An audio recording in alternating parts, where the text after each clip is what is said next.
क्योंकि मुझे तो शायद आपके इल्म में नहीं है, परिजात की बात कोई एक्टिंग नहीं मिली। नागन मेरा के बड़ा बाद, सवाल था आपसे कि क्यों नहीं मिली। हाँ, नागन के बाद मुझे लिखने को कुछ नहीं मिला, तो मेरे सोशल मीडिया ना होता तो मैं तो लम्बा पै गया सी भाजी। फिर क्यों नहीं मिला? कोई मोनोपोली है? नहीं, मैं फ्लूक लगा मेरा, एम ही चक्कर दे के मैं कमाली हिट करा गया, और एक फजूल सी एक्टिंग करके मैं राजा प्लस्तर हिट करवा गया।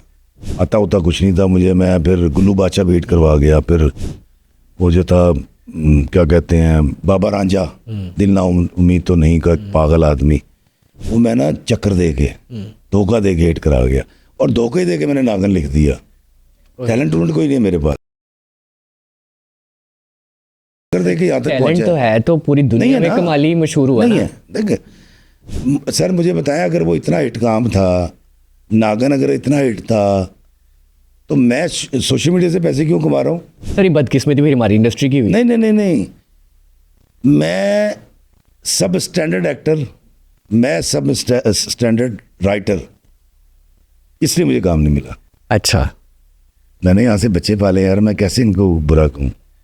गाली दूँ आज? नहीं गाली ना दे, लेकिन गाली देना मतलब बुरा कहना।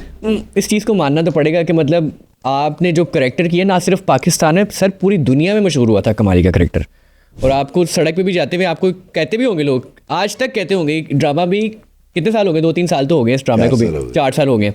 तो 4 साल बाद भी आज भी आपका ये किरदार मशहूर है, लोगों के दिलों में जगह बनाई हुई है, फिर भी आपको कोई ड्रामा नहीं मिल रहा। तो मैं समझता हूँ इंडस्ट्री की बदकिस्मती है। नहीं, दरअसल उनकी खुशकिस्मती है कि मुझ जैसे एक अहमक और बेवकूफ़ से जान छूट गई है। लेकिन एक बात मैं सिर्फ ज़रूर कहूँगा कि ख़ुदकुशी ना करने की हिम्मत सब में नहीं होती, और ना ही सबके पास इफ्तिखार इफ़ी की तरह सोशल मीडिया होता है जो उसके बच्चे पाल लेगा।